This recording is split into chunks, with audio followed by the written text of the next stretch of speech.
उसकी फटेहाल हालत देखकर पहले ही मैनेजर को गुस्सा आ रहा था और उसमें लकी ने ये डिमांड रख दी थी कि वो फिंगरप्रिंट से पैसे निकलवाना चाहता था। लेकिन पानी तब सर के ऊपर से निकल गया जब उंगली मैच नहीं हुई। मैनेजर ने फोन निकाला और पुलिस को फोन लगाने लगा। अरे अरे ये क्या कर रहे हो? देखिए सर, मेरी बात सुनिए, मैं कोई क्रिमिनल नहीं हूँ। हो सकता है मैंने गलत उंगली लगा दी हो, बस आप मेरे को एक लास्ट बार फिंगरप्रिंट लगाने दो प्लीज। लकी ने उसके सामने हाथ जोड़ते हुए कहा, देख ये उंगली भी अगर नहीं लगी ना तो फिर ये मत कहना कि मैं अगली उंगली भी ट्राई करके देखता हूँ। बार बार ऐसा नहीं चलने वाला है। अगर ये वाली काम नहीं की तो मैं सीधा पुलिस को फोन करने वाला हूँ अभी। मैनेजर ने लकी को धमकाते हुए कहा। उसने अपने एक हाथ में मशीन और दूसरे हाथ में मोबाइल फोन पकड़ा हुआ था। उसने अपने स्क्रीन पर पुलिस का नंबर खोल रखा था और उसका अंगूठा हरे बटन पर ही टिका हुआ था।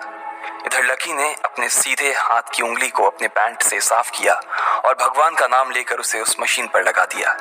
जैसे ही उसकी उंगली उस मशीन पर पड़ी, अब की बार फिर मशीन से एक आवाज आई और वो चमक कर हरी हो उठी। तभी मैनेजर के मोबाइल पर एक मैसेज आया। मैनेजर ने उस मैसेज को पढ़ना शुरू किया। Verification successful.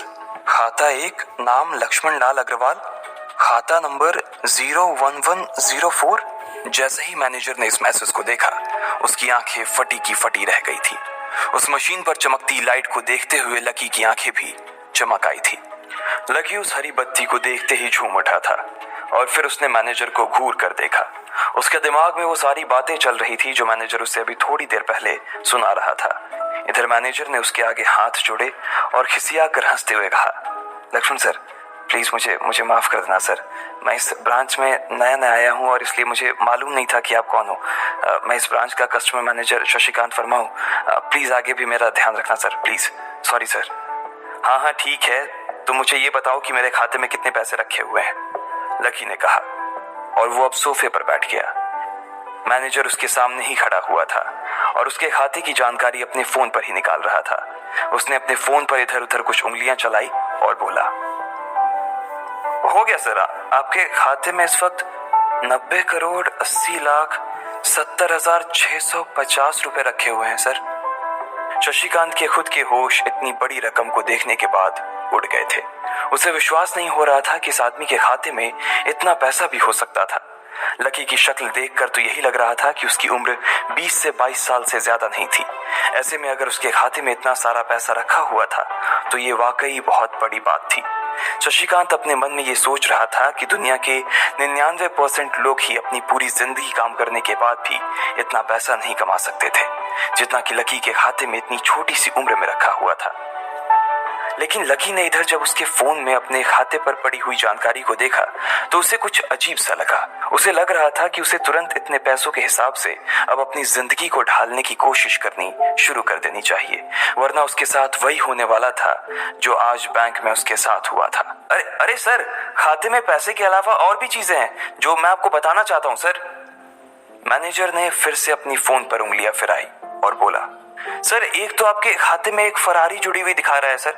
इसके अलावा आपके खाते में 2 किलो सोने की 100 ईंटें रखी हुई हैं, 5 किलो सोने की 20 ईंटें, पिकासो की 3 असली पेंटिंग है, 20 हीरे हैं 24 कैरेट के और भी बहुत कुछ है सर। मैनेजर ने हाफते हुए और अपने पसीने साफ करते हुए कहा। इतना सारा धन देखने के बाद शशिकांत की आंखें तो बाहर ही निकल आई थी।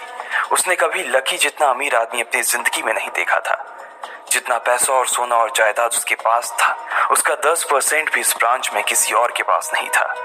ठीक है, चलो मुझे एक कार्ड दे दो तुम, लकी ने अपने दोनों हाथों को अपने सिर के पीछे रखते हुए कहा। जी सर, मैं अभी आपके लिए एक नया कार्ड बनवा देता हूँ सर, मुझे बस 10 मिनट दीजिए सर, बस 10 मिनट, शशिकांत ने कहा और फिर लकी के सामने ही निकल गया। जितनी देर में लकी ने अपने फोन पर फिर से उस मैसेज को खोलकर देखा, उतनी ही देर में मैनेजर उसके लिए एक चमकता हुआ सुप्रीम कार्ड लेकर उसके सामने आ गया था।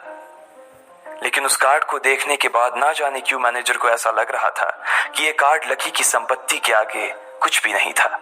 फिर भी मैनेजर इसमें कुछ नहीं कर सकता था क्योंकि वो जानता था कि उसके पास इस ब्रांच में इससे बड़ा और कोई कार्ड नहीं था। इसलिए फिलहाल वो लकी को यही दे सकता था। उसने उस कार्ड पर लकी का पूरा नाम लक्ष्मण लाल अग्रवाल गुदवा दिया था। लीजिए सर आपका कार्ड, पासवर्ड वगैरह सर आपको ईमेल पे मिल जाएगा, शशिकांत ने मुस्कुराते हुए कहा और वो लकी के सामने हाथ बांधकर खड़ा हो गया। इधर लकी ने उस कार्ड को उलट पलट कर देखा और फिर अपनी जगह से खड़ा होकर वो बाहर निकलने लगा। शशिकांत का मन तो यही कर रहा था कि वो उसे दरवाजे तक छोड़ने जाए, लेकिन उसकी ड्यूटी इसी ऑफिस में थी और वो किसी को बाहर छोड़ने नहीं जा सकता था। फिर भी वो लकी के लिए दरवाजा खोलने के लिए आगे आ गया था। इधर यास्मीन अपने कैबिन में अपना सिर पकड़े हुए बैठी थी। उसे समझ नहीं आ रहा था कि आखिर अंदर चल क्या रहा था। एक पल को तो उसे लगा कि लकी पागल नहीं बल्कि बदमाश था कोई, और उसने शशिकांत को बंदी बना लिया था। लेकिन जब वो लकी के लिए कार्ड लाने के लिए अपने दफ्तर से बाहर आया तो यास्मीन को लगा कि कुछ गड़बड़ नहीं हुई थी। फिर ये इतनी जल्दी में कहाँ जा रहे हैं? उसने अपने आप से पूछा। शशिकांत को सुरक्षित देख बैंक के बाकी लोग भी दरवाजे पर से पीछे हट गए थे। वैसे भी उसे देखते ही सब लोग अपनी अपनी जगह पर वापस दौड़े चले जाते थे। शशिकांत का खौफ ही ऐसा था कि उसकी आंखों की झलक भर से खड़ा कर्मचारी जाकर अपनी कुर्सी पर बैठ जाता था। लेकिन एक बार शशिकांत के बाहर आने के बाद वो दोबारा बाहर नहीं आया था और ना ही लकी कमरे से बाहर आया था। इधर यास्मीन परेशान हुए जा रही थी। वो जानती थी कि अगर कुछ भी गड़बड़ हुआ तो सबसे पहले उसकी नौकरी जाने वाली थी।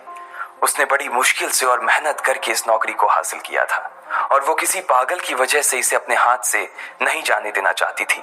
जैसे ही परेशान यास्मीन ने अपनी नजर उठाकर फिर से उस कमरे की ओर देखा तो पाया कि लकी बहुत ही आराम से उस कमरे से बाहर निकलकर दरवाजे की ओर बढ़ता चला जा रहा था। ए, रुको, तुम इस तरह नहीं जा सकते। यास्मीन जोर से चिल्लाई और भागते हुए लकी के पास चली गई। तुम्हारी हिम्मत कैसे हुई जबरदस्ती हमारे वीआईपी रूम में घुसे चले जाने की? यास्मीन ने गुस्से में पूछा। उसका मन तो यही कर रहा था कि वो अभी लकी का गिरेबान पकड़कर उसे झकझोर दे, लेकिन उसने अपने आप को रोक रखा था। मैंने पहले भी कहा था ना आपसे, मैं यहाँ सिर्फ अपना पैसा लेने आया था और कुछ नहीं, लकी ने कहा और मुस्कुराने लगा। यास्मीन ने देखा कि उसके हाथ में एक सुप्रीम कार्ड था और वो उसकी उंगलियों के बीच चमक रहा था। यास्मीन के दिमाग में आया कि लकी ने ये कार्ड कहीं अंदर से चुरा तो नहीं लिया, और इससे पहले कि वो यहाँ से चोरी करके भागता यास्मीन जोर से चिल्लाई, सिक्योरिटी, सिक्योरिटी। उसकी आवाज को सुनते ही तो बंदूक वाले गार्ड भागे भागे यास्मीन के पास आ गए। ये चोरी करके भाग रहा है, पकड़ो इसे। लकी ने जब यास्मीन के मुंह से ये बात सुनी तो उसके कान खड़े हो गए। इससे पहले कि वो वहां से अपनी जान बचाकर भाग पाता, सिक्योरिटी वालों ने उसे धर दबोच लिया था और फिर उसकी जेब टटोलने लगे थे। इधर यास्मीन ने देखा कि उस सुप्रीम कार्ड पर उसने अपना नाम भी गुदवा लिया था।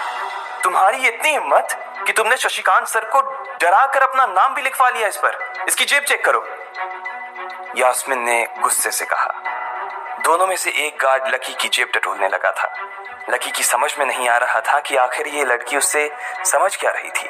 अगर उसे उसके खाते या इसकी संपत्ति या सिर्फ इसके परिवार के बारे में भी पता चल जाता तो भी यास्मीन उसके पैरों में गिर जाती। इससे पहले कि लकी अपनी सफाई में कुछ कह पाता, एक गार्ड बोला, मैडम, इसकी जेब में तो कुछ नहीं है, बल्कि फटी हुई जेब है इसकी। तभी उसकी बात सुनकर दूसरे सिपाही ने कहा, मैडम, हो सकता है ये इसी जेब में चाकू रख कर लाया हो और उसको निकालते वक्त उसी चाकू से इसकी जेब फट गई होगी, मुझे तो ऐसा ही लग रहा है। दूसरे सिपाही ने अपनी लड़खड़ाती जबान में बोला, अरे पागल हो क्या, ये सब आप लोग क्या बोल रहे हो? शशिकांत। इससे पहले कि लकी आके कुछ बोल पाता, एक गार्ड ने उसके दोनों हाथों को मरोड़ दिया था। इधर यास्मीन अपने मन में सोच रही थी कि अगर वो चाकू लाया था तो फिर वो चला कहाँ गया था। बाप रे! अचानक से यास्मीन की आंखें बड़ी सी हो गई थी। उसे लगा कि लकी ने उस चाकू से शशिकांत का खून कर दिया था।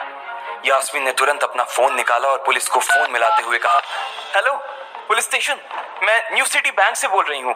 हमारे बैंक में एक सनकी चोर घुस आया है और उसने हमारे कस्टमर मैनेजर का खून कर दिया है। आप प्लीज जल्दी आ जाइए सर। यास्मीन ने घबराते हुए कहा और फोन रख दिया।